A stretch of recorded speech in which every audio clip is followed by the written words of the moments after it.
안녕하십니까. 방금 소개받은 모자의 나라 조선 작가 이승우입니다. 이렇게 젊고 활기찬 피해인재 청년들을 만나고 보니 저도 잠시나마 청년으로 돌아간 느낌이 듭니다. 주어진 시간이 많지 않으므로 바로 강의를 시작하겠습니다.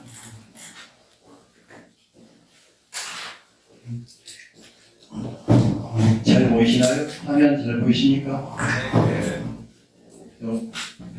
저에게 집중하지 마시고 화면을 주고 하시기 바랍니다. 저는 평소에 강사라는 사람은 청중을 가르치는 사람이 아니라 청중에게 지식을 연결하여 직접 호기심을 불러일으키는 존재라고 생각합니다. 인류의 호기심과 문명의 진보는 뗄래야 뗄 수 없는 불가분의 관계입니다. 만약 인류에게 호기심이 없었다면 우리는 아마 지금도 석기 시대에 살고 있을 것입니다. 오늘 이 자리에 계신 분 가운데 이 강의를 듣고 우리 역사에 깊은 호기심을 느껴 노력한 것 끝에 훌륭한 역사가나 저술가가 나오지 말란 법은 없습니다. 저는 그렇게 되기를 희망합니다. 나중에 말씀드리겠지만 저도 130년 전 이 땅에 왔던 어떤 서양인의 글에 호기심을 느껴 이 책을 집필하게 되었습니다. 제가 확실한 한 가지는 이 강의가 끝날 무렵에는 여기 계신 모든 분들이 우리 문화의 뿌리가 얼마나 깊고 단단한지 알게 될 것이라는 점입니다. 더불어 여러분들이 우리 아름다운 모자 문화와 얼마나 소중한 관계를 맺고 있는지도 깨닫게 될 것입니다. 자, 지금부터 편안한 마음으로 잃어버린 우리 기억을 찾아서 함께 모자의 나라로 여행을 떠나도록 하지.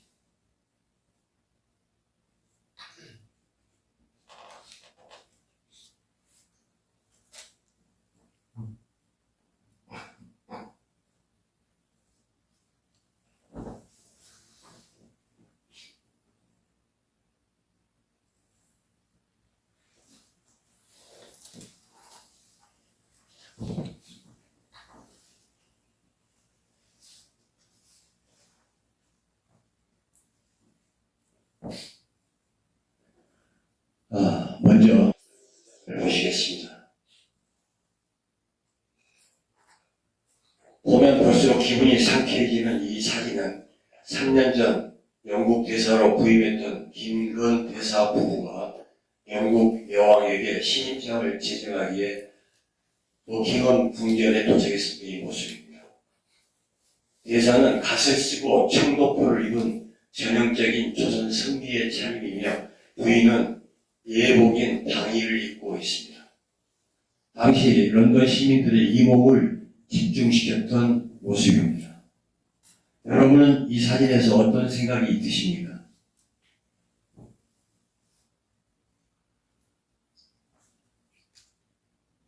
오늘 강의의 대주제는 여기 보이는 네 가지입니다. 첫째는 조선은 왜 모자 왕국이 되었을까? 둘째, 조선에는 어떤 모자가 있었을까? 셋째, 모자의 나라 조선은 서양인의 눈에 어떻게 비춰졌을까? 넷째는 그 많던 조선의 모자는 왜 그렇게 빨리 사라졌을까? 본론으로 들어가기 전에 보통명사 모자라는 용어를 정리하고자 합니다. 조선왕조실록에서 모자라는 단어를 검색해보니 태조실록에 한자 모가 나오고 태종실록에는 모자라는 단어가 나오는 것으로 보아 모자라는 호칭은 일본이 아니라 중국에서 들어온 것이 확실합니다. 우리 선조들은 모자를 통틀어 관모라고 불렀습니다. 그러나 우리가 보통 모자라고 부르는데 모자라는 한자 단어보다 우리말 쓰게라는 단어가 더욱 정확한 호칭이라는 것을 이 강의를 통해 여러분들도 알게 되실 겁니다.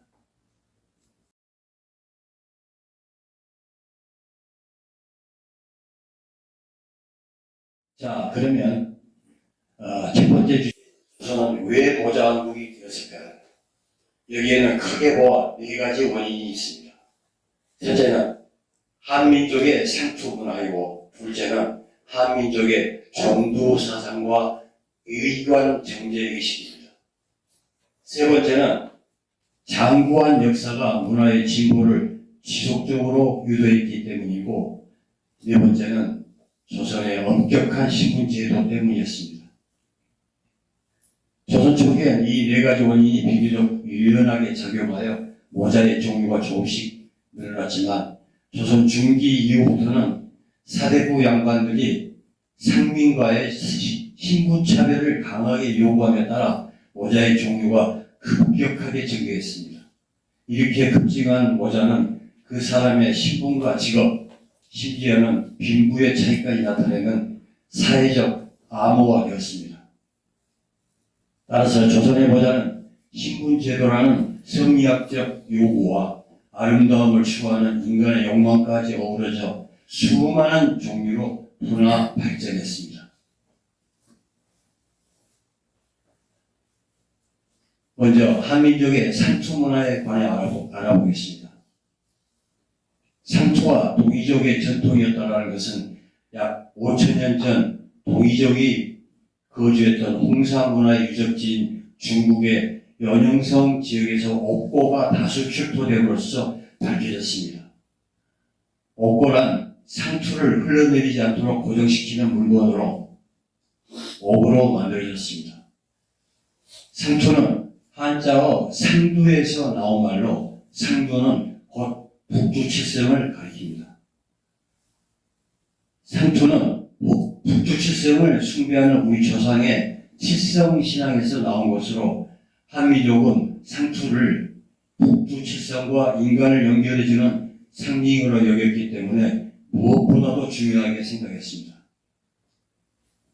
이러한 상투 문화에다 조선시대 성리학이 들어와 신체 발부는 수지 부모라는 효 사상으로 발전함에 따라 상투를 더욱 중요하게 여겼습니다.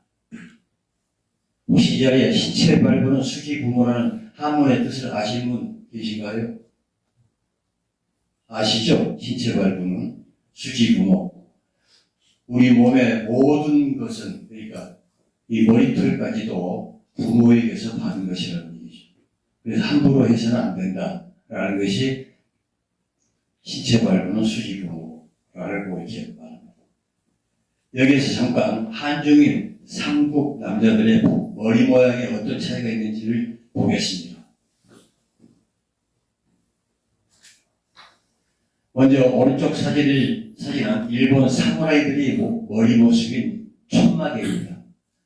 일본 전국시대의 사무라이들이 전투할 때 높은 체를 발산하고자 머리를 밀었던 것이 천마개의 시작입니다. 그림은 일본의 헤이안 시대부터 명치 시대까지 천마개의 변화를 보여주고 있습니다. 중앙의 사진은 만두처럼 생긴 옛날 중국인의 올림머리입니다. 이에 비해 조선인의 상투는 정수리에 머리를 밀어낸 후 단단히 묶어서 상투를 하는데, 여기에서 우리가 지금도 사용하는 소발머리가 없다, 주변머리가 없다 라는 말이 생겨났습니다. 혹시 이 왼쪽의 인물이 누구인지 아시는 분 계십니까? 이 자리에?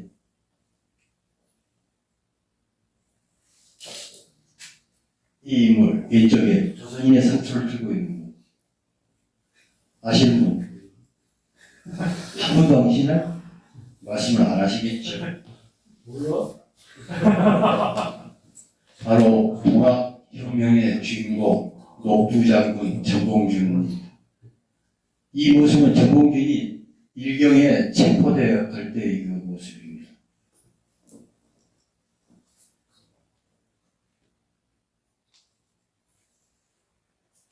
조선이 모자의 나라가 된 두 번째 이유는 한민족의 특별한 종두사상과 의관 정제 의식 때문입니다.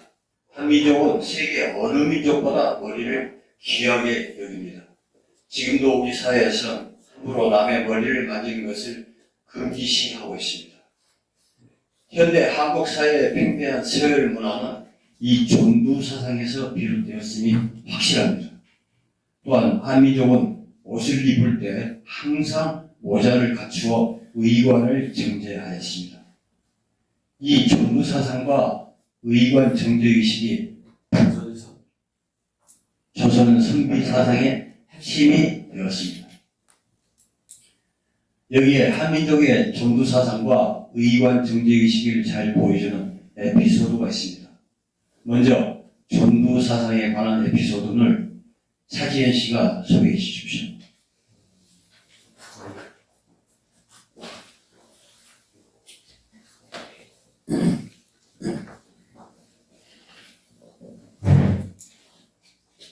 예, 읽겠습니다. 단제 신치우와 춘원 이광수의 일화입니다. 춘원 이광수가 완주에서 단제 신치우 선생을 모시고 한 집에서 생활할 때의 일이다. 단제는 아침에 세수를 끝내면 을의 어린애처럼 옷을 흠뻑 적시고 냈다. 고개를 숙이지 않고 뻣뻣하게 선 채 세수를 하는 바람에 늘 옷이 물에 몽땅 젖었다. 누비 속옷 한 벌밖에 없는 궁핍한 망명 생활이라 젖은 옷을 볕에 말려서 입어야만 했다. 매일같이 이 귀찮은 일을 도맡아 하던 춘원이 어느 날 단제에게 선생님, 고개를 숙이고 세수를 하시면 옷이 젖을 게 아닙니까? 라고 넌지시 권유했다. 그러자 단제는 뭐라 하는 겁니까? 고개를 숙여 세숫대야 같은 위층한 물건 앞에 머리를 숙여 그런 바보 같은 짓을 누구더러 하라 하는 겁니다. 라며 벌컥 화를 냈다. 감사합니다. 자, 그 다음에 의관 정제에 관한 에피소드는 박동현 씨가 소개해 주십시오.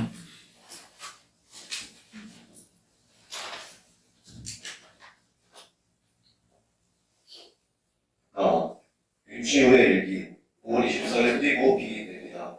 니콜라이 러시아 홍제의 대관식이 열리는 사원은 러시아의 무기 소식자들과 외국 축하 사절들 외에는 말을 들여놓을 수 없을 정도로 규모가 작은 곳이다. 이 성당에 들어가는 사람은 누구나 모자를 벗어야 한다. 페르시아, 인도, 터키, 인도, 심지어 천국, 인도, 러시아 관습에 따라 모자를 벗어야 했다. 축하 사절들은 대관식 참석이라는 막중한 임무를 완수하기 위해서는 그 규칙을 지켜야 했다. 그러나 민영왕궁은 조선의 예법과 관습에서 벗어난다는 이유로 대관식 동안만이라도 사모를 벗어야 한다는 나의 요청을 단호하게 거부했다. 나는 임금의 여명을 받들어 대관식에 왔음을 강조하고 잠시만이라도 고루한 조선 관습을 접어두기를 민궁에게 간청했다. 그러나 민궁은 고집센 당나귀보다 더욱 권위가있다. 감사합니다.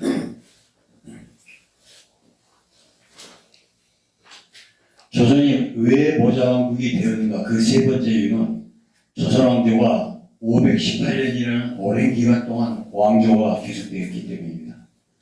518년이라는 긴 세월은 새로운 문화가 발흥하여 숙성하기에 충분한 기간이었습니다. 이 기간 동안 학문과 정치뿐만 아니라 복식과 발식 문화나 음식 문화와 같은 유무형의 문화와 함께 성숙했습니다.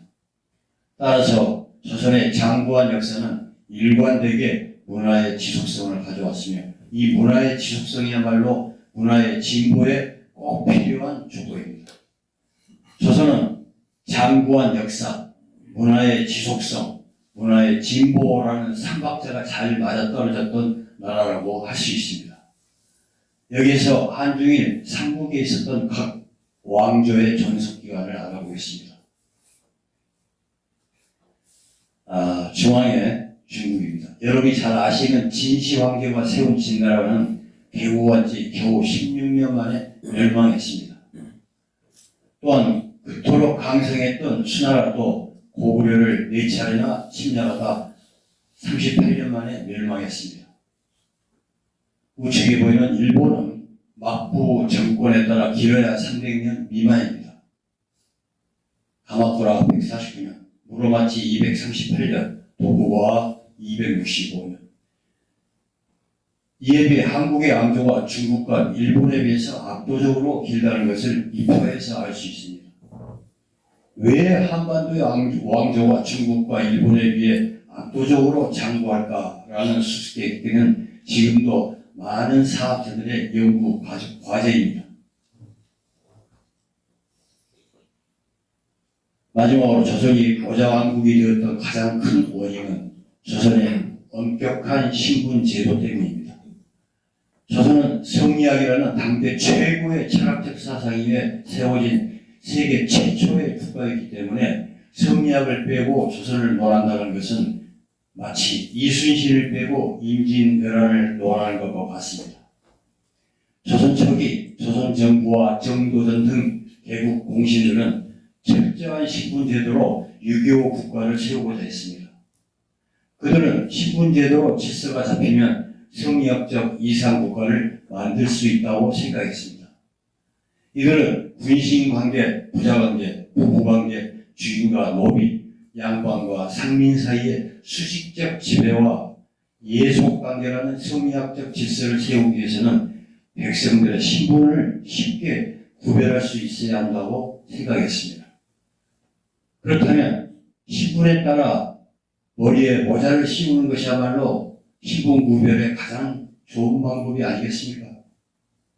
그러니 여러분 한번 생각해 보십시오. 양반, 중인, 상민, 천민이라는 네 계급의 신분에 속한 사람들이 사, 농, 공, 상이라는 네 가지 직업에 따라 관, 건, 임, 모라고 부르는 네 가지 종류의 모자를 용도에 따라 수없이 만들어 썼으니 그 종류가 얼마나 늘어나겠습니까? 여기에서 짧은 동영상 한 편을 보시겠습니다. 조선시대에 유행했던 다양한 모자를 소개하는 전시회가 뉴욕에서 열렸습니다. 관람객들은 섬세한 문양과 다양한 소재를 멋스럽게 조립한 모자의 형태에 높은 관심을 보였습니다. 김철우 특파원이 취재했습니다. 조선시대 남자의 위엄과 책풍을 상징하는 것은 선비들의 고든 정신을 표현하는 거울이었습니다. 전쟁에 나서는 왕은 왕권을 상징하는 동학 모양의 옥장식이 달린 모자를 썼습니다.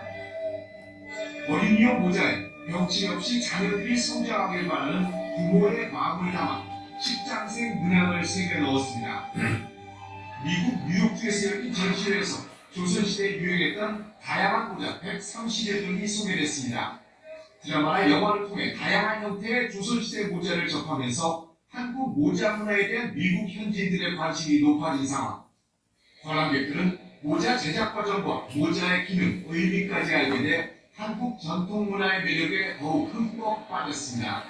It makes me feel a lot of culture, and it's fascinating to see that they, carry on the tradition. 부화가 조선의 문화와 생활상을 소개한 영국과 프랑스 화가의 작품 30여 점도 함께 소개돼 관람객들의 흥미를 끌었습니다. 관람객들은 조선시대의 다양한 모자가 단순한 장신구 역할을 넘어 성별과 연령, 직업을 상징하는 의미가 담겼다는 점에서 높은 관심을 보였습니다. 해외에서 한국의 복식 문화적 모자를 주제로 한 전시회는 이번이 처음입니다. 모자라는 독특한 소재를 통해서 한국 사람들이 얼마나 예의를 갖추고 멋을 아는 나라였다는 걸 보여줄 수 있는 좋은 소재라고 생각했습니다. 이번 전시회는 K-팝과 한신문화, 한국 영화 등 한국의 대중문화에 익숙한 외국인들이 한국의 전통 문화를 보다 깊이 이해할 수 있는 장이 될 것으로 기대됩니다. 뉴욕에서 KBS 뉴스 김치호입니다.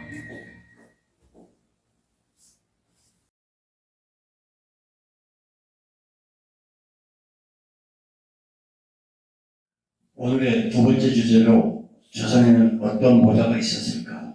먼저 조선 왕실과 무관 선비들이 썼던 모자와 궁중 의식용 모자를 알아보겠습니다. 다음에는 서민들이 썼던 모자, 조선 여인들이 사랑했던 모자, 서양인들을 설레게 했던 조선 여인의 방화모인 남모와 마지막으로 조선 선비들의 상징인 갓을 알아보겠습니다.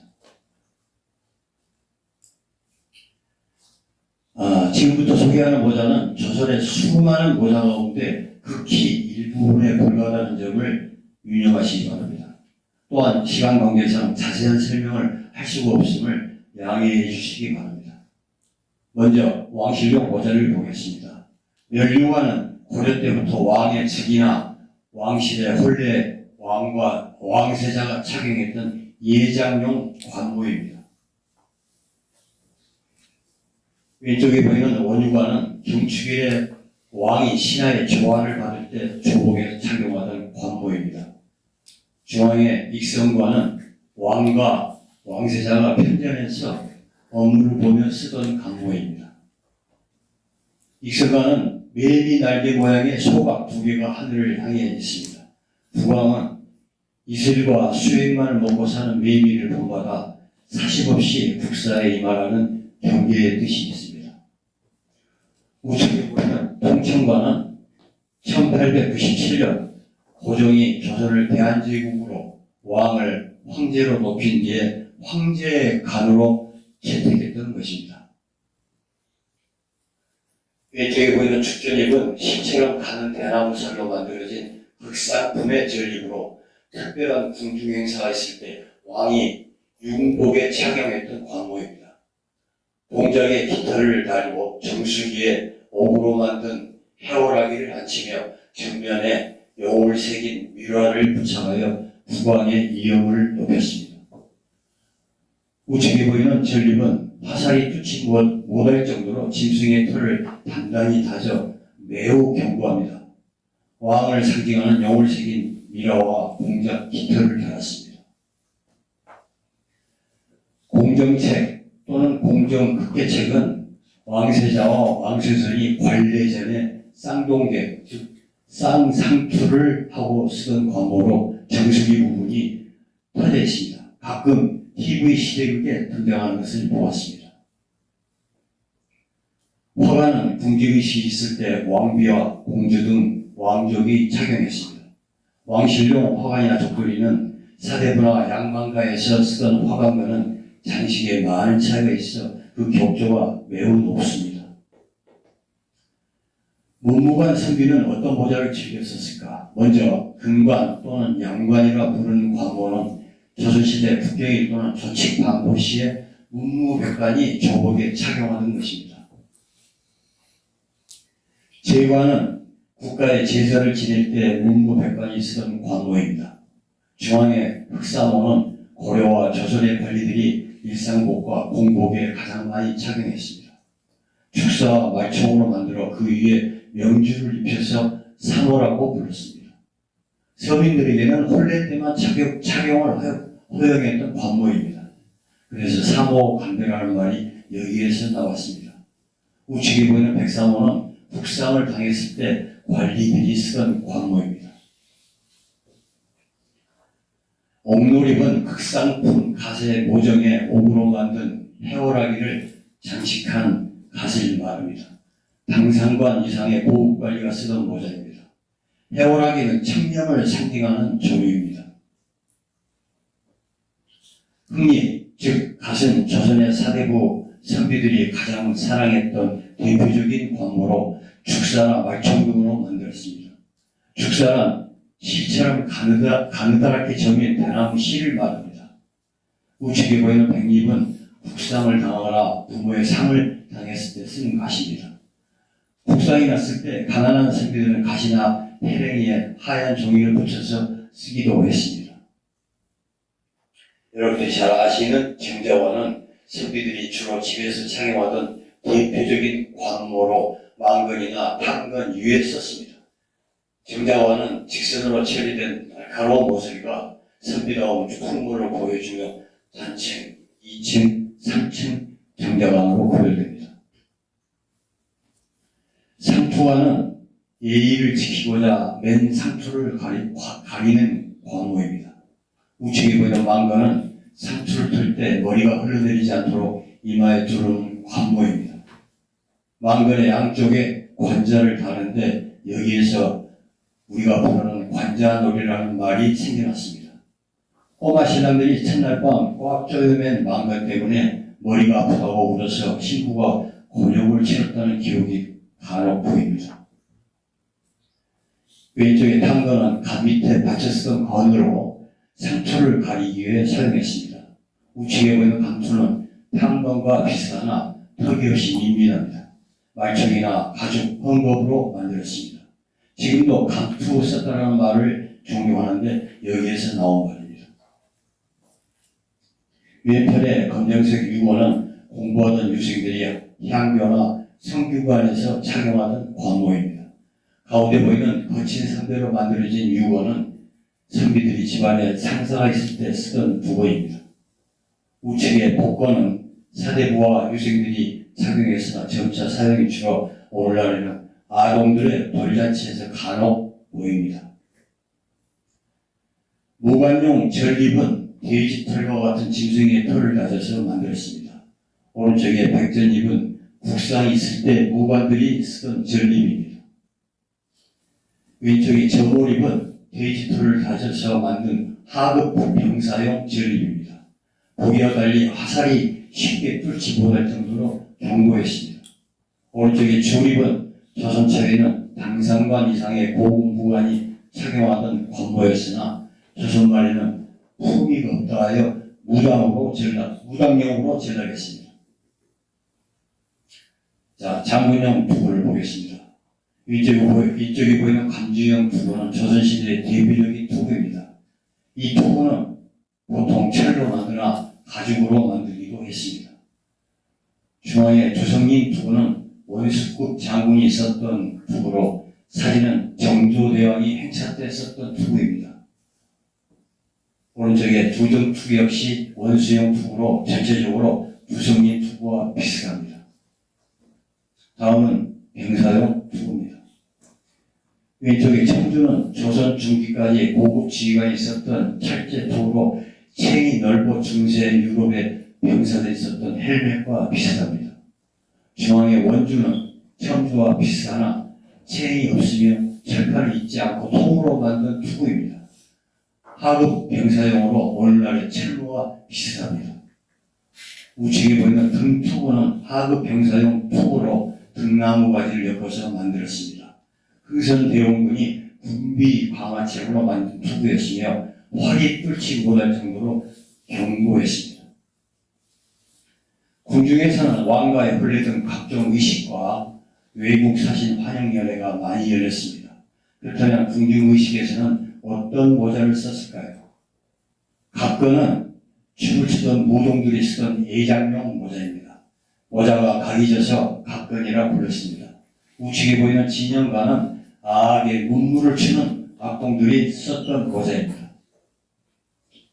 개책관은 악공이 쓰던 모자로 세종 때부터 사용되었습니다. 중앙의 아감모는 춤을 추는 무동이 착용하던 모자입니다. 우측의 오관은 재앙 때 악공들이 쓰던 검은관으로 까마치를 했다고 하여 까마귀 오를 써서 오관이라고 부르습니다.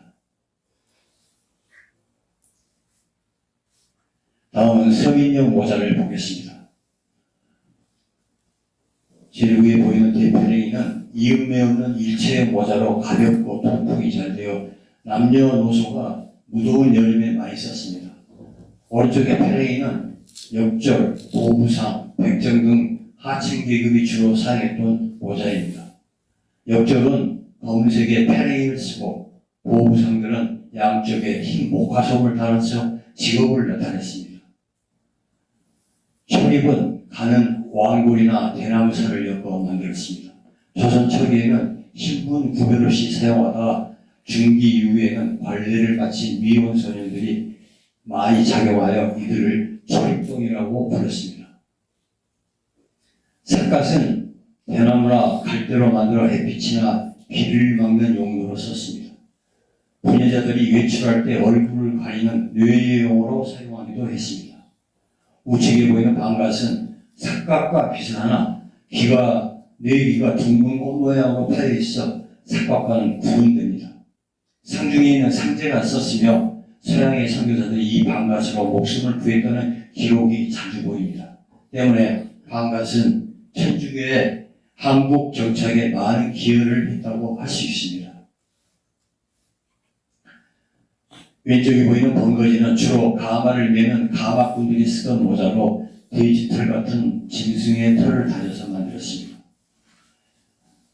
지삿갓은 기름을 먹인 한지로 만든 삿갓으로 우산처럼 손으로 잡고 사용했습니다. 지삿갓은 지름이 1m가 넘을 정도로 커서 아이 셋이 함께 쓸 정도이며 농부들이 일할 때 등에 묶어서 사용하기도 했습니다. 왼쪽에 보이는 돌모는 농악물을 칠 때 꽹과리를 치는 상쇠가 쓰는 절립 모양의 모자입니다.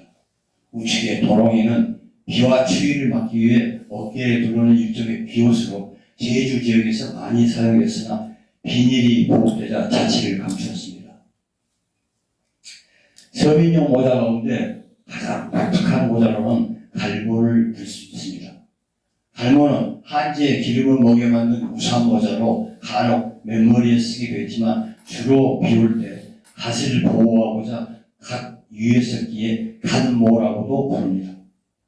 사용하지 않을 때는 도포나 두루마기 소매 속에 보관했습니다. 서양인들은 갈모를 처음 보고선 웃음을 터뜨렸으나 나중에는 그 독창성에 놀랐다는 기록을 많이 남겼습니다. 갈모에 관한 엘리자베스 키스와 퍼시벌 로일의 기록을 보겠습니다.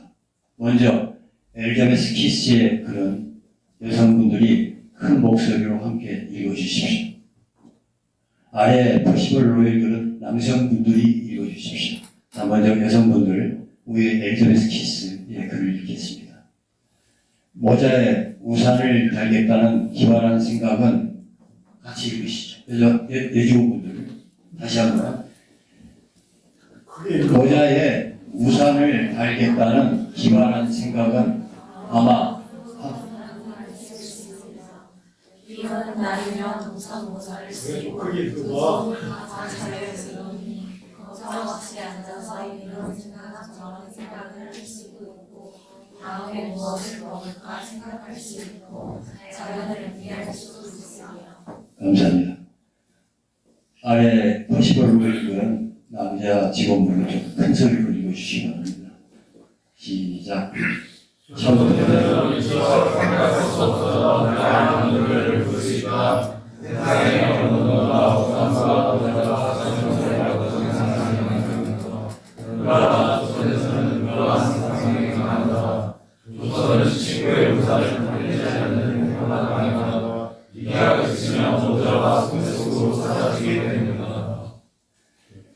위에 그 엘리자베스 키스라는 그 사람은 영국의 여류 화가로 1919년 한국에 입국하여 많은 풍속화를 남겼습니다.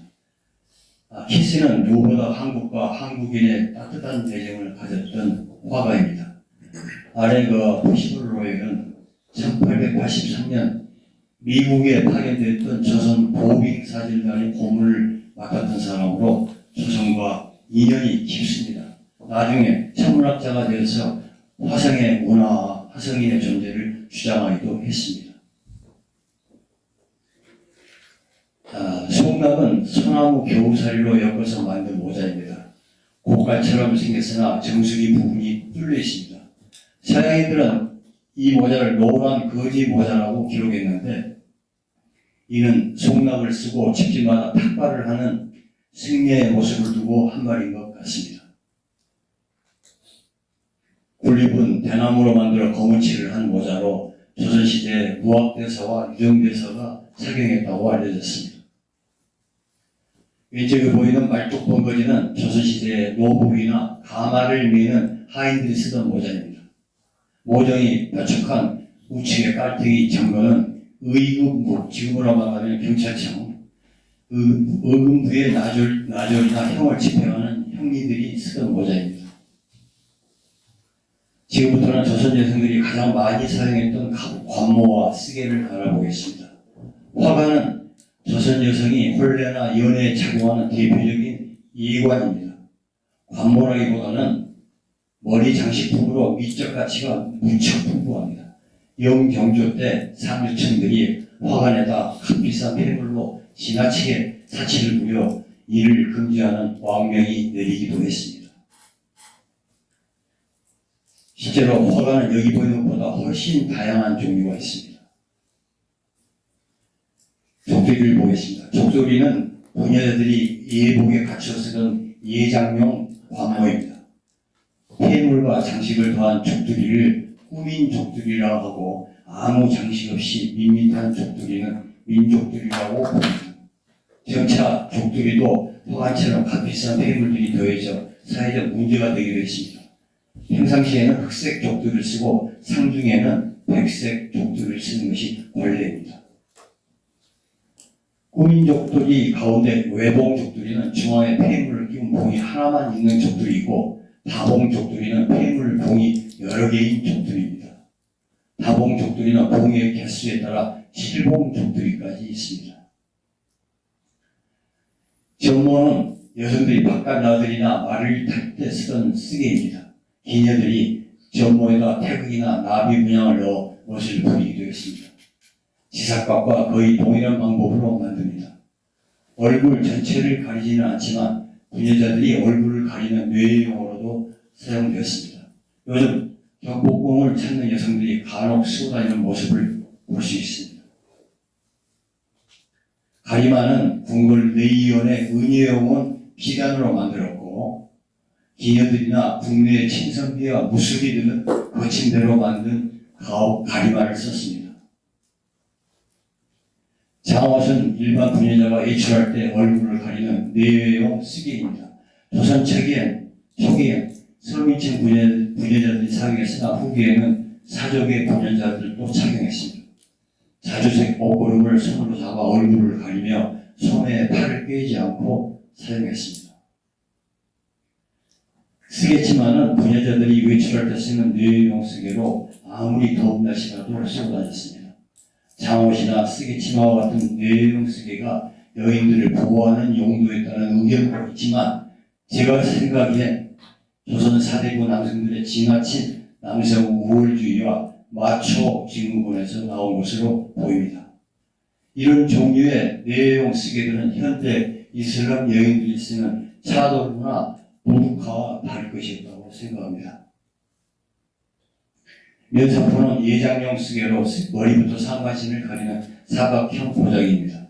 조선시대 상류층 부녀자의 대표적인 뇌용 쓰개입니다. 너울 역시 상류층 여인들이 쓰던 대표적인 쓰개입니다. 너울은 특히 부녀자가 말을 탈 때 쓰던 쓰개로 다른 뇌용 쓰개보다 품격이 높습니다. 이슬람 여인들이 쓰는 히잡과 유사합니다. 자, 지금부터는 서양인들의 마음을 설레게 했던 조선 여성의 남모를 알아보겠습니다. 여성용 남모는 여성의 예출이 비교적 자유롭던 조선 말기에 들어 그 종류가 많이 늘어났습니다.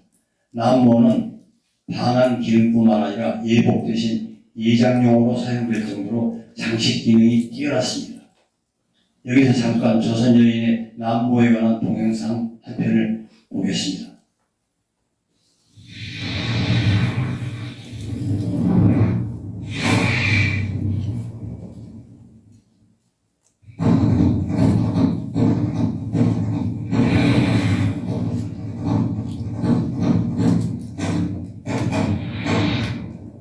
전 세계적으로 K 콘텐츠 열풍이 뜨겁습니다.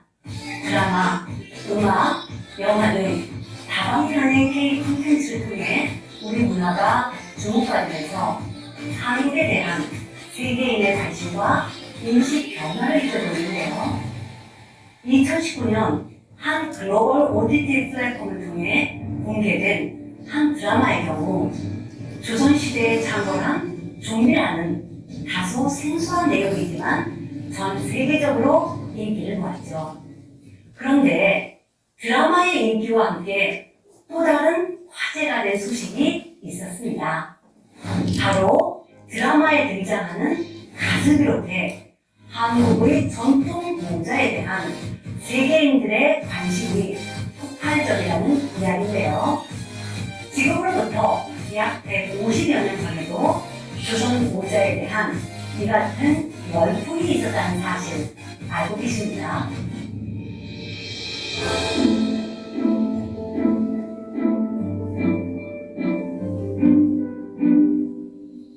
(1889년) 조선을 방문했던 프랑스의 민속학자 샤를르 바라는 자신이 경험한 조선 여행기를 프랑스 잡지 뚜르드몽드에 게재했는데요. 여기서 한국을 모자의 왕국이라고 표현했죠. 또 고종의 추상화를 그리기도 했던 프랑스의 저명화가 조세프 드라메제르는 모자에 관한 아리스토텔레스에게 자문을 해줘도 될 정도라며 극찬을 아끼지 않았습니다. 이들은 모두가 한국 모자의 다양성에 놀라고 그 실용성과 예술성에 감탄했습니다. 여기에 그치지 않고 우리 모자의 우수성을 벤치마킹하고 세계에 소개하고자 했는데요.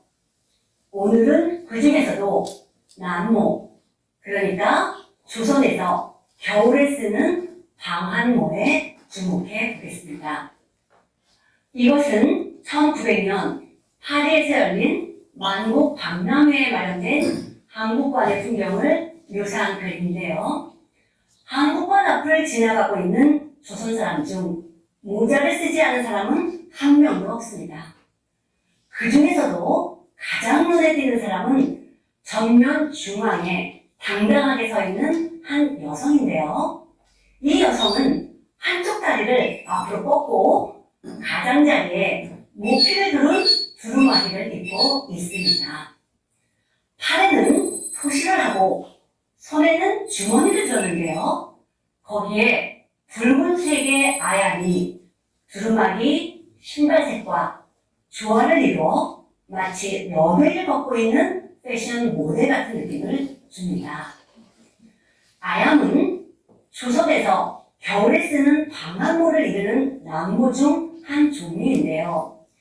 귀를 내놓고 이마만 덮는 형태로 크게 머리에 쓰는 모자 부분과 뒤에 늘어지는 댕기의 드림 부분으로 구성됩니다. 모자는 하단부와 상단부로 나뉘는데 하단부에는 검은 털을 덧대고 상단부에는 비단을 누벼 줄무늬를 만듭니다. 그리고 뒤통수 쪽에 두가닥의 댕기를 늘어뜨리는 형태입니다. 한국의 난모에 반한 것이 프랑스인들만은 아니었습니다. 구한말에 조선을 방문하고 고요한 아침의 나라 조선이라는 여행기를 쓴 영국인 탐험가 세비지 랜도어는 고대 로마의 조각에 나타난 아름다움을 볼 만큼 보았지만 비너스의 복선미조차 한국 여성이 입고 있는 한복과 아야물이 아름다움을 따라가지는 못한다 라고 표현했죠. 그런가 하면 영국의 화가 엘리자베스 키스는 1919년 조선에 첫 방문한 이후 한국의 풍경을 소재로 왕성한 작품 활동을 하면서 서양화가로는 최초로 서울에서 2차례나 전시회를 가졌던 인물인데요. 그녀는 특히 한국 여성의 남바위와 푹차에 매료됐었습니다. 남바위는 이마에서부터 상단의 곡선이 마치 제비꼬리와 같은 모양입니다. 귀와 머리, 이마를 가리며 가장자리에는 털로 손을 둘러 뒷덜미를 덮습니다. 이때 가장자리에 두른 털은 돈피, 사피라고도 하는 담비의 털을 최고로 쳤는데요. 담비는 가볍고 보온력이 뛰어나 조선시대 여성들에게 가장 사랑받던 귀한 모피입니다. 남바위에 볼과 턱을 덮어주는 볼기를 붙이면 풍차가 되어 남바위에 또 다른 새로움을 더해줍니다. 사랑인들이 연구한 또 다른 방한모로 조바위가 있습니다. 프랑스의 판화가 폴 자쿠르는 한국에 많은 애정을 갖고 있었던 화가로 주로 판화 기법으로 한국인들의 모습을 그렸는데요. 그의 작품에도 조바위는 어김없이 등장합니다. 조선 후기부터 서양의 목도리가 등장할 때까지 부녀자들이 흔히 사용한 방한모인 조바위는 앞 이마에서 볼을 지나 뒷목에 이르기까지 유려한 곡선으로 이루어진 모자입니다. 앞 이마와 귀, 머리 전체를 덮는 형태인데 볼 덮개는 안으로 오그라들고 쪽집 머리는 밖으로 나오도록 뒤를 살짝 팠습니다. 조바위 안으로 양볼이 오긋하게 들어가고 귀를 가려주면 바람이나 추위를 효과적으로 막을 수 있었습니다. 쪽집머리와 완벽한 조화를 이루어 한국인을 위한 맞춤형 모자라고도 할 수 있죠. 조선 풍물지를 쓴 영국의 외교관 윌리엄 칼슨은 여성의 모자 가운데 조가위가 가장 매력적이고 한국적인 것이라고 꼽으면서 한국에서 가장 가져가고 싶은 것은 조가위라고 했는데요. 조가위가 조선시대 여성들을 넘어 외국인들에게까지 사랑받았던 것에는 또 하나의 이유가 있습니다. 이마와 양귀를 덮는 형태의 조가위는 여성의 얼굴을 더욱 작고 입체적으로 보이게 만들어주죠. 게다가 가리마를 따라 꿰은 상구슬이 이마로 흘러내리면 시선은 자연스럽게 여인의 이목구비에 집중하게 됩니다. 조선 여인들의 예쁜 얼굴이 돋보이는 순간이지요. 특히 조선 남모의 반점은 정수리에 있는데요. 모자라고 하면 흔히 머리를 덮는 것을 생각합니다만 조선 여성의 남모는 어느 것 하나 정수리를 덮는 것이 없습니다. 오히려 정수리를 열어놓고 그 위에 상어줄 또는 똥목을 늘어뜨리고 앞뒤에 비단수를 매달아 놓습니다. 한 발짝만 움직여도 이런 머리장식이 움직여 더욱 풍성한 아름다움을 자아내는 것이죠. 오늘은 주로 겨울용 나무에 대해서 집중적으로 살펴봤지만 150여 년 전에도 모자의 왕국이라는 찬사를 받았던 조선에는 현재까지 전해지는 것만 해도 수십여 종에 이르는 모자가 있습니다. 조선인들에게 있어서 모자는 의복의 한 부분, 더 나아가 생활의 일부나 다름없었다고 해도 과언이 아닌데요. 신분과 계층에 따라 혹은 용도에 따라 각기 다른 형태와 재질을 지닌 조선의 모자는 세계 어디서도 볼 수 없을 정도로 다양하고 독창적인 것이었습니다. 전 세계적으로 한국 문화의 영향력이 점점 더 커지고 있는 시대에 오랫동안 이어져 온 우리의 전통 문화가 주목받을 수 있는 기회 또한 더욱 많아지기를 바랍니다.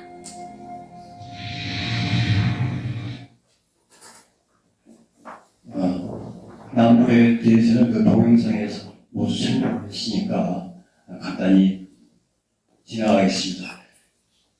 먼저 남바의 조선착기에는 상류층만 착용을 했습니다. 그러나 조선 말기에는 남녀노소를 가리지 않고 착용했습니다. 왼쪽의 그림은 남바이를 쓴 가족의 경복궁 설날 나들이를 그린 엘리자베스 키스의 그림입니다. 우측의 볼기는 남녀노소 공용으로 가장 많이 사용하였던 편리한 방황구였습니다. 저바에 대해서는 아까 설명이 됐으니 생략하겠습니다. 풍차입니다. 이름 그대로 바람을 막아주는 풍차는 조선시대 남녀 공용으로 정수리 부분이 뚫려있고 볼기를 달아서 귀와 뺨, 턱까지 따뜻하게 가려줍니다. 모양이 풍뎅이처럼 생겼다고 해서 풍뎅이라고도 불렀습니다. 조선 여인들의 남모는 청결과 위생을 위해 머리에 공기가 잘 통하도록 정수리 부분이 모두 뚫려 있습니다. 아얌은 조선 여인의 청순함을 가장 돋보이게 했던 남모입니다. 정수리 부분을 둥글게 파서 두고 뒤에는 아얌 드림이라는 기다란 댕기를 늘어뜨렸습니다. 아얌을 떨다라는 말의 아얌은 본래 아얌이 변한 말로 아얌을 쓴 여인이 걸을 때마다 아얌의 앞뒤에 달린 술이 찰랑거리며 소리를 내는 것을 여인의 애교에 빗대어 한 말입니다. 조선 여인이 걸을 때마다 아얌의 구슬들이 서로 부딪혀나는 청아한 소리를 듣고 서양인들은 어떤 느낌이 들었을까 무척 궁금합니다. 지금까지 왕실용, 궁중의식용, 문무관 선비용, 서민용, 여성용과 각종 나무를 살펴봤습니다. 자, 여기서 객관식 문제를 하나 내겠습니다. 맞추신 분에게는 제가 집필한 모자에다가 조선을 상품으로 드리겠습니다. 객관식 문제입니다. 이 사진은 130년 전인 1888년 미국 워싱턴에 있는 대한제국 공사원에서 촬영되었습니다. 아양을 쓴 아름다운 이 여인은 누구의 부인일까요? 첫 번째, 김옥경.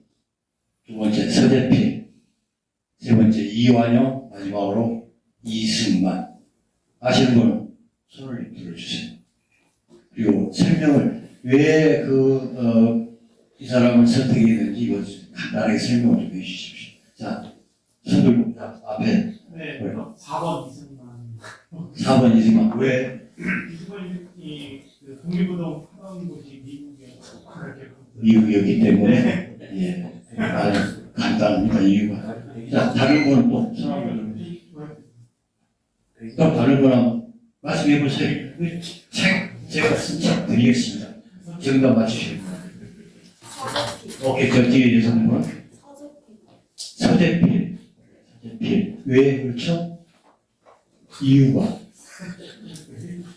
무조건 서재필.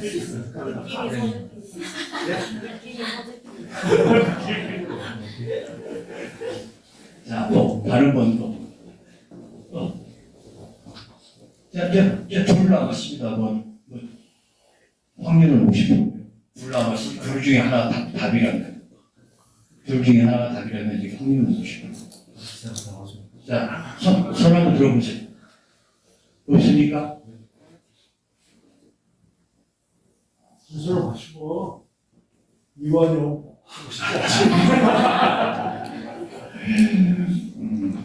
정말 이 여인은 조씨 부인이라는 이완용, 우리가 외국노 중에서 외국노라고 부르는 이완용의 부인입니다. 아주 참 예쁘죠. 당시 그 미국 저야에서 상당히 사교계에서 인기를 끌었던 부인입니다. 김옥균, 서재필, 이승만 부인은 오스트리아 출신의 그 프란체스카에서가 부인입니다. 그리고 서재필은 제이슨 서라고 미국 이름이 제이슨 서죠. 이분은 미국을 갑신정변 일으키고 미국으로 망명했다가 미국에서 공부를 해서 박사학위를 따고 의학 박사 따고 거기서 미국 여인과 결혼했습니다. 그렇기 때문에 한국 여인은 아닙니다. 답은 이완용입니다. 안타깝게도 오늘 정답 맞히신 분이 없네요. 책 하나 찾았습니다. 다음에 또 문제 하나 있으니까 열심히 맞춰주세요. 자, 이제 조선 선비들의 상징인 갓을 보겠습니다.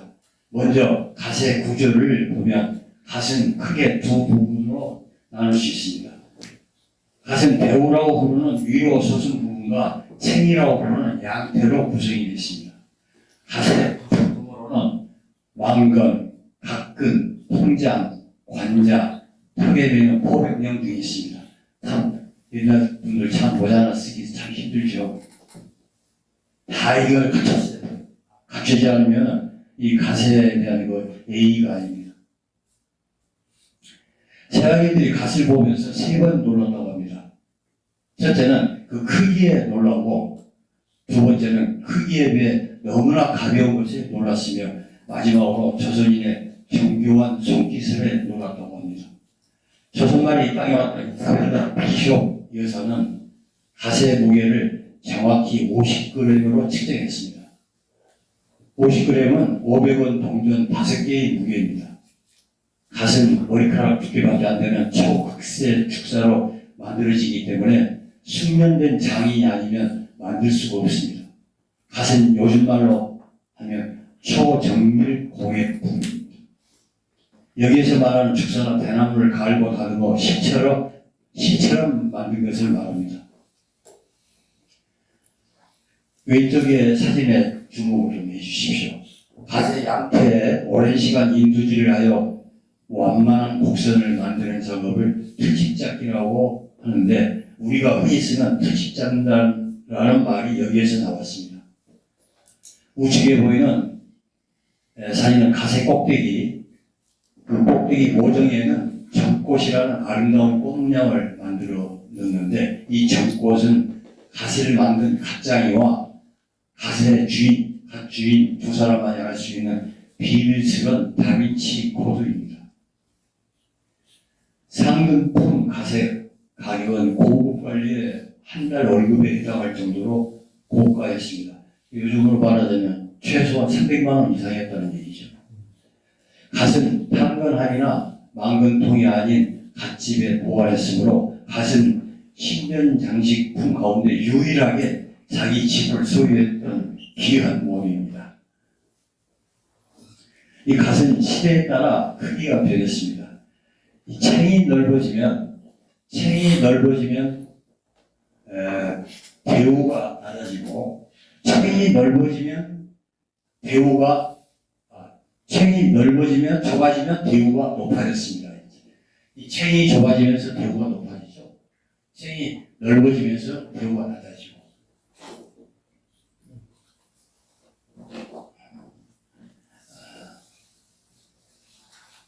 현대 남성들의 양복 옷깃이 넓어지면 넥타이 폭이 넓어지고 옷깃이 좁아지면 넥타이도 좁아지는 것과 같은 이치입니다. 순조 때는 갓이 너무 커서 우측에 보시는 사진처럼 갓을 쓴 채로 방에 들어갈 수 없는 진풍경이 벌어졌습니다. 이런 폐단을 보다 대원군이 큰 갓을 금지하고 작은 갓을 쓰도록 칙령을 내려 그때부터 일제 강점기까지 줄곧 작은 갓이 통용되었습니다. 여기서 갓에 관해 아주 짧은 동영상 한 편을 보겠습니다. 좀비한테 쫓길 때, 사방에서 화살이 빗발칠 때, 반역자로 몰린 왕세자 잡으러 갈 때, 생사가 오가는 순간에도 조선시대 사람들이 포기하지 못했던 것, 모자. 조선판 좀비물로 해외에서도 관심을 갖는 넷플릭스 드라마 킹덤. 그런데 외국인 시선을 사로잡은 건 좀비가 아니라 한국 전통 모자, 갓입니다. 이런 모자는 본 적이 없어. 킹덤은 좀비랑 멋진 모자에 관한 내용이야. 조선시대 모자 준비를 모아둔 사진이 있어. 머리카락을 자르지 않았던 조선시대 남성들은 아침마다 상투를 들고 모자를 썼습니다. 모자 쓰는 것을 당연하게 여겨 집안에서도 모자를 쓰고 있었다고 합니다. 신분, 장소, 상황에 따라 다른 모자를 썼고 시기마다 유행하는 스타일도 있었습니다. 조선시대 모자 하면 딱 떠오르는 스타일, 바로 검은 갓, 흑밀입니다. 양반들이 외출할 때 애용했습니다. 사극에서 흔히 볼 수 있는 이 모자는 사모라고 하는데 관료들이 관복을 입을 때 각져 썼습니다. 서민은 혼례 때만 착용할 수 있었습니다. 서당 훈장님이 썼을 법한 이 모자는 정자방, 양반들이 집에서 평상복 차림을 때 착용한 모자입니다. 2층형, 3층형이 일반적입니다. 병사들이 쓰고 있는 붉은 모자는 주립, 모자 양 옆을 짐승의 털로 장식해 썼습니다. 킹덤 속의 이 모자는 꿩의 털로 장식했다고 합니다. 킹덤에서는 일반 백성들이 거의 모자를 쓰지 않았지만 실제로는 이들도 헤렘이라는 모자를 썼다고 합니다. 정말 이렇게까지 사는 생각을 못했어요. 저게 약간 황당한 왜 모자에 관심이 있지 하는 생각이 들었어요. 이게 처음엔 이게 넷플릭스 드라마 보니까 세계적으로 방영이 된 거 아니에요? 그 외국 사람한테 보여주자 이런 하는 게 아니다 오늘 그렇게 생각을 해서 그 중에 충실한 책이에요. 사실 외국인들이 조선의 모자에 감탄한 건 처음이 아닙니다. 개항기에 조선을 방문한 외국인들은 각양각색의 모자를 쓰고 있는 조선 사람들 모습에 깜짝 놀라 조선을 모자의 나라, 모자의 발명국이라고 불렀다고 합니다. 킹덤 속 다양한 조선의 모자, 여러분은 어떻게 보셨나요?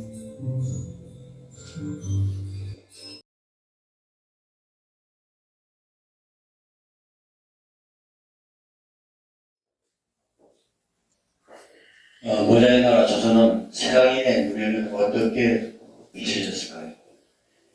19세기 후반 조선에 왔던 프랑스 화가 조제 베지에르는 조선은 모자에 관한 아리스토텔레스에게 조언할 수 있는 유일한 나라이다라고 했습니다. 이 외에도 조선의 모자에 관한 서양인의 기록이 많이 나와 있습니다. 이 그림은 1894년부터 1901년까지 한국에 체류했던 영국 여류화가 콘스탄스 테일러가 광화문 육조 거리 풍경을 그린 것입니다. 여기에서 간단한 주관식 문제를 하나 드리겠습니다. 이 작은 그림에 나오는 모자와 쓰개의 종류가 몇 가지인지를 맞추신 분에게는 역시 모자의 나라 조선을 드리겠습니다. 몇 가지인가 맞춰주시면 됩니다. 자, 한번 말씀 한번 해보시죠. 자, 손 드시고. 8개. 8개. 네. 8개. 7개. 7개. 또. 이 조그만 사진 한 장에 전부 모자를 쓰고 있습니다. 거의. 네. 10개. 10개. 8개, 7개, 10개. 자, 마지막으로 한 분. 9개. 7,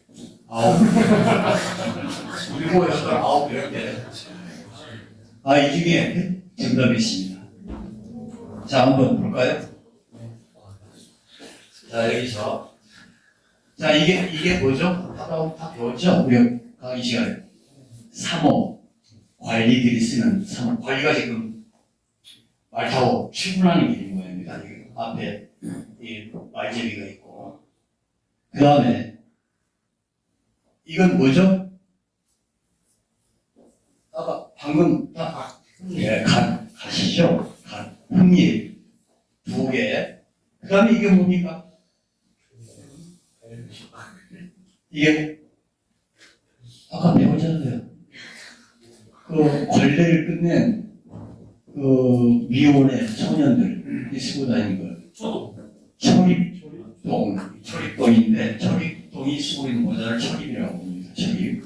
그러면 하나, 둘, 셋, 3개입니다. 자, 여기를 보면은 이 가마를 끄는 가마꾼들이 쓰고 있는 모자가 있습니다. 이게 뭐죠? 아까 배웠죠? 아까 전에. 생각이 안 나죠? 본거지.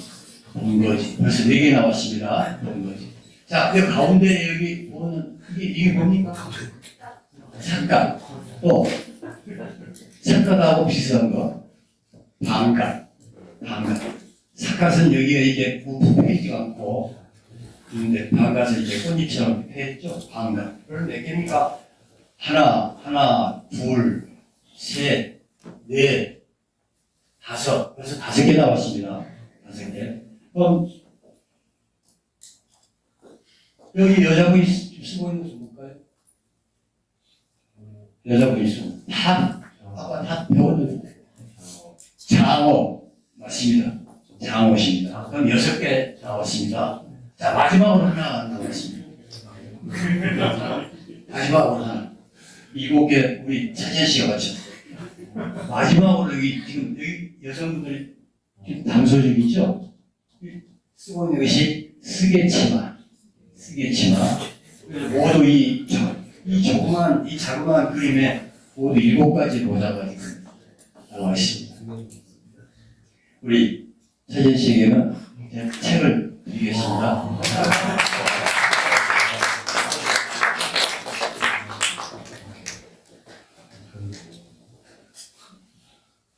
우리나라가 이 모자에 관해서는 정말로 진심인 나라입니다. 자, 위에 글이 잘 보이시나요? 잘 보이시면 위에 있는 퍼시벌 로열의 글은 이번에는 남성분들이 좀 먼저 큰 소리로 읽어주십시오. 빨리 읽으셔도 괜찮습니다. 조선의 시작. 조선의 고다에 관한 영예문화로서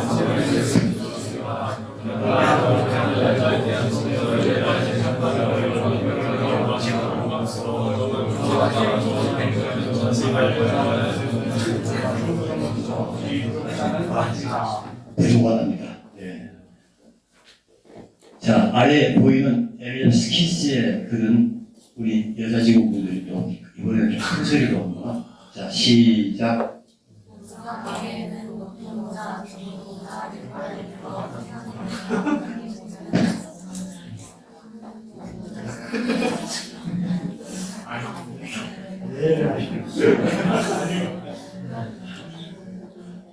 오로지 중국 고전을 다 읽은 사람만 쓸 수 있다.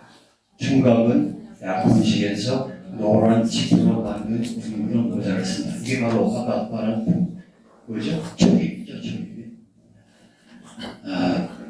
감사합니다. 제가 이 책을 집필을 하려고 결심했던 것은 사실 제 우일부인은 퍼시벌 로엘의 이 말이 결정적이었습니다. 이 로엘은 자신이 그 저서에 거의 20쪽을 할애해서 조선의 모자를 설명할 정도로 조선을 깊이 사랑했습니다.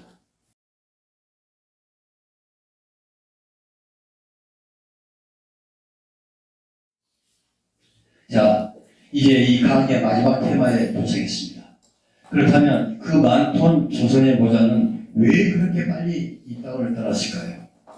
여기에는 세 가지 원인이 있다고 생각합니다.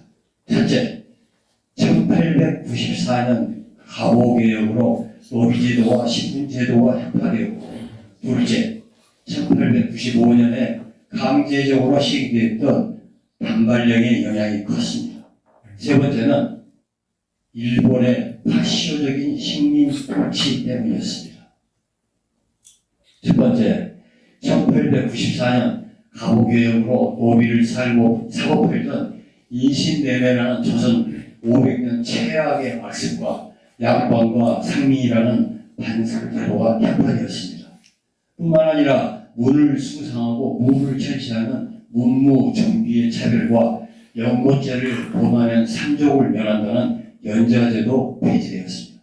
이에 따라 옷과 모자, 즉 의관으로 양반, 중인, 상민의 신분을 구별해야 할 필요가 없어졌습니다. 둘째, 1884년에 1차 의제 개혁을 시행했으나 중화 사대주의와 골수에 박힌 관료들은 250년 전에 망한 명나라의 의복제도를 바꾸는 것은 따를 수 없다라고 주장하면서 고령의 정책을 반대했습니다. 조선은 이 무렵 골병이 들들어든 상태였습니다. 이런 나라가 망하지 않는다는 것이 이상할 정도였습니다. 민비가 살해당했던 1895년에 2차 의제 개혁과 단발령이 시행되었으나 전국적으로 단발령 저항 운동이 격심했습니다. 그러나 단발의 청결함과 상쾌함으로 단발령에 동조하는 무리들이 점차 늘어났습니다. 우리 민족이 어떤 민족입니까? 불편한 것은 빨리 버리고 편리함을 추구하는 얼리아답터 한민족이 아닌가요? 이제 마지막으로 조선의 모자가 급속히 사라지는 가장 큰 원인을 알아보겠습니다. 혹시 여러분은 우각기 가지시계와 미나미 지로라는 이름을 들어보신 적 있습니까? 일제강점기 35년간 9명의 일본 총독 가운데 우각기와 미나미 이 두 총독이 가장 파쇼적으로 조선을 식민 통치했던 인물입니다. 이들은 조선을 만주 침략 기지로 만들고자 총력 동원 체제를 갖추고 내선일체, 조선인의 황민화 정책, 신사참배, 장씨 개명, 복식과 의제 등 조선의 문화와 전통을 지우고 우리 말과 글, 음성이 등 민족 말살 정치에 편안하였던 자들입니다. 1930년대 만주사변과 중일 전쟁을 일으킨 일본은 우리의 어린 여자들을 정신대 남자는 강제징용봉으로 끌어갔습니다. 일본은 35년간 세계사에서 그 유래를 찾을 수 없는 파쇼적 식민 정치로 한국을 통치하여 문화적 대학살을 저질렀습니다. 그동안 끈질기게 조선인과 동고동락하던 조선의 모자는 더 이상 일본의 폭정을 견디지 못하고 만주로 중국으로 떠나간 그들의 주인을 따라 이 땅을 떠났습니다. 헨리 키신저는 역사는 곧 국가의 기억이라고 했습니다.